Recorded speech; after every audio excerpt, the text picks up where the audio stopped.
आपको बताते हैं कि आखिर मध्य प्रदेश में कर्मचारियों और अफसरों की ऑनलाइन अटेंडेंस की कवायद सफल क्यों नहीं हो पा रही है, जबकि प्रधानमंत्री नरेंद्र मोदी ने 2014 में ही केंद्र सरकार में इसे लागू किया था और केंद्रीय कर्मचारी जो है, केंद्रीय अफसर जो है, वो तो इस ऑनलाइन अटेंडेंस के फॉर्मूले को पचा पा रहे हैं।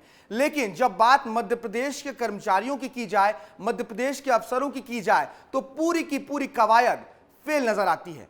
क्या है कारण कि मध्य प्रदेश में ऑनलाइन अटेंडेंस जो है वो सफल नहीं हो पा रहा है? इस रिपोर्ट से समझिए। ऑनलाइन हाजिरी से तौबा क्यों? केंद्र में फॉर्मूला हिट, एमपी में अनफिट, क्योंकि ये आराम का मामला है। मध्य प्रदेश में सुशासन और अफसरों को पाबंद करने के लिए बनाया गया ऑनलाइन हाजिरी सिस्टम अब फेल नजर आ रहा है। कुछ विभागों के अलावा हर जगह सिस्टम बिगड़ गया है। प्रदेश में 2008 में ही सिस्टम लागू होने के बाद भी कर्मचारियों और अफसरों में मुस्तैदी नहीं आई है और नतीजा biometric thumb impression, digital card और सार्थक ऐप तक फेल हो गए। हैरानी की बात तो यह है कि 2014 में मोदी सरकार ने ऑनलाइन हाजिरी का सिस्टम लागू किया और ये कामयाब भी हुआ। जरा समझिए एमपी में कैसे फेल हो गया ये और केंद्र में क्यों हिट है। रजिस्टर्ड कर्मचारियों की संख्या केंद्र में है 3,29,000, एमपी में है 173। सक्रिय कर्मचारियों की संख्या केंद्र में है 2,73,000 और एमपी में 134। सक्रिय डिवाइस केंद्र में है करीब 15,000 और एमपी में है 214। डेस्कटॉप से हाजिरी होती है 2,500 लोगों की और एमपी में होती है 78 लोगों की। मध्य प्रदेश में कई चरणों में कर्मचारी अफसरों की हाजिरी ऑनलाइन करने की कवायद हुई, लेकिन हर बार नतीजा सिफर रहा। 2007 से 8 में टीचर की ऑनलाइन हाजिरी की चर्चा, मगर ये लागू नहीं हो पाया। 2020 में सार्थक ऐप से डॉक्टर्स की हाजिरी की व्यवस्था, 2023 में ऐप में बदलाव किए गए। टीचर, डॉक्टर, पटवारी, आंगनवाड़ी कार्यकर्ताओं की हाजिरी सार्थक ऐप के जरिए ऑनलाइन हाजिरी, मगर 25 से 30% से ज्यादा सफलता नहीं। अब जरा वजह जान लीजिए कि आखिर एमपी में हाजिरी का ऑनलाइन सिस्टम क्यों फेल हो गया है। वजह नंबर 1, कर्मचारियों की देरी से आने की आदत, अटेंडेंस न लगाने की आदत। वजह नंबर 2, अफसर कर्मचारियों की मिलीभगत। वजह नंबर 3, तकनीकी कारणों से आ रही परेशानी। वजह नंबर 4, राजनीतिक प्रशासनिक लापरवाही।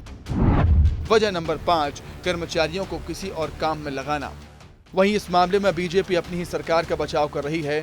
देखिए, इसमें ऑनलाइन हाजिरी या डिजिटल साक्षरता की ओर जाना एक हमारा संकल्प है और हम उसी दिशा में आगे भी बढ़ रहे हैं।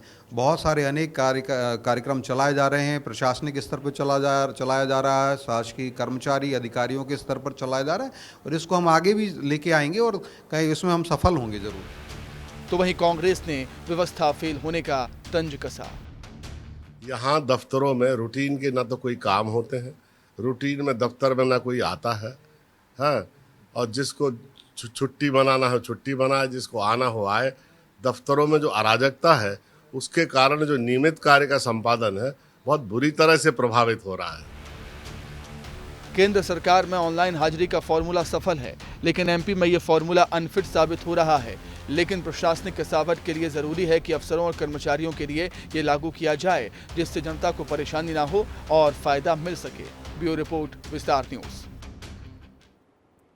तो इसी खबर पर और जानकारी के साथ हमारे सहयोगी अंचल शुक्ला हमारे साथ जुड़ रहे हैं। अंचल, ये समस्या क्या है मध्य प्रदेश के साथ? क्योंकि मुख्यमंत्री तो कभी दिल्ली, कभी झारखंड, अभी महाराष्ट्र गए हुए हैं, लगातार काम कर रहे हैं, लेकिन अगर बात सरकारी मुलाजिमों की जाए तो ऑनलाइन अटेंडेंस देने में भी उनको समस्या हो रही है।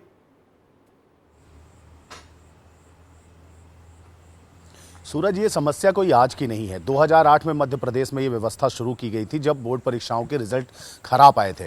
तो सबसे पहले ये प्रयोग स्कूलों में किया गया था शिक्षकों के लिए। इसके बाद लगातार शिकायतें मिल रही थी चिकित्सकों के अस्पताल देर पहुंचने से और मरीजों को होने वाली परेशानी के चलते। फिर ये व्यवस्था वहाँ पर भी लागू की गई। इसके बाद एक के बाद एक सारे सरकारी अफसरों में ये व्यवस्था लागू की गई, लेकिन वही देरी से आना, लोगों का लापरवाहीपूर्ण रवैया, कभी मशीन का खराब हो जाना। कई कॉलेज और जो सरकारी दफ्तर हैं वहाँ तो ये तक देखा गया कि मशीनें कबाड़ की स्थिति में पड़ी हुई हैं, मतलब वो मशीनें अब रह ही नहीं गई। तो कई तरीके के बहानेबाजी करके और इस तरीके से कर्मचारी बचते नजर आए, क्योंकि वो समय पर कभी अपने दफ्तर या कार्यालय पहुंचे नहीं। इसे लापरवाही ही मानेंगे और उसमें वरिष्ठ अधिकारियों का भी उतना ही दोष है जितना कि उन कर्मचारियों का जो कि इसके लिए दोषी हैं। तो इसके लिए मजबूत कदम उठाए जाने थे, लेकिन 2014 में लेकिन लागू हुई एक चीज तो ये भी है कि केंद्र सरकार ने तो इसे 2014 में लागू कर दिया था। जितने भी केंद्रीय कर्मचारी हैं, जो भारत सरकार के कर्मचारी हैं, वो तो ऑनलाइन हाजिरी ही लगाते हैं अपने दफ्तर में जाके। लेकिन मध्य प्रदेश में ये कड़ाई से चालू क्यों नहीं हो पा रहा है? क्या सरकार की तरफ से भी थोड़ी ढील दी गई है, या फिर मान लिया गया है अफसरों ने भी और अफसरों के द्वारा भी मान लिया गया है कि चलो ये व्यवस्था तो ऐसे ही चलने वाली है यहाँ?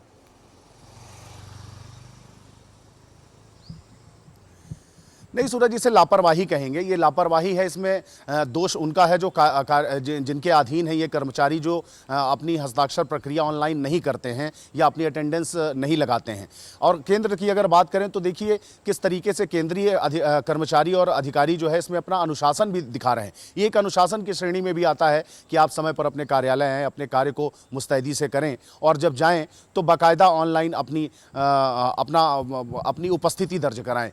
तो इस तरीके की व्यवस्था ना हो पाने के कारण ही, इसीलिए तो 2008 में जब मध्य प्रदेश में ये प्रक्रिया शुरू हुई थी, स्कूल और शिक्षा की व्यवस्था को दुरुस्त करने के लिए, चिकित्सा और शिक्षा को बढ़ावा देने के लिए, और इसके बाद तमाम विभाग, चाहे वो महिला बाल विकास हो, चाहे वो आपका राजस्व विभाग हो, सभी जगह पर ये प्रयोग किए गए। लेकिन वो मशीनें कबाड़ बनकर रह गई हैं। उन मशीनों का उपयोग, वो मशीन एक किनारे पड़ी हुई हैं और आज भी वहां पर अटेंडेंस जिम्मेदारी का बोध भी होता है। हम निजी संस्थान में काम कर रहे हैं, आप भी निजी संस्थान में काम कर रहे हैं।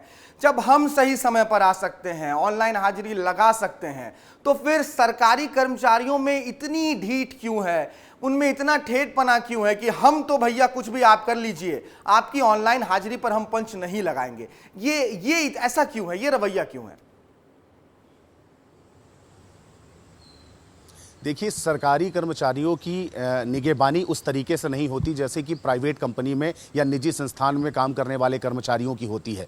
आप देखिए, सरकारी कर्मचारी तभी तक काम करता है जब तक उसे सरकारी नौकरी नहीं मिल जाती, या तभी तक पढ़ाई करता है, या तभी तक वो अपनी सक्षमता का पूरा उपयोग करता है। लेकिन जैसे ही सरकारी कर्मचारी को किसी भी व्यक्ति को सरकारी नौकरी मिलती है, वो लापरवाही कहीं ना कहीं दिखाता है। और उसका पहला अनुशासन है कि आप समय से अपने दफ्तर पहुंचे और वहां पहुंचकर अपनी उपस्थिति दर्ज कराएं। सरकारी कर्मचारी तभी तक पढ़ता है, तभी तक काम करता है जब तक उसको सरकारी नौकरी नहीं मिली हो। लेकिन बहुत शुक्रिया आपका इन तमाम जानकारी के लिए अंचल।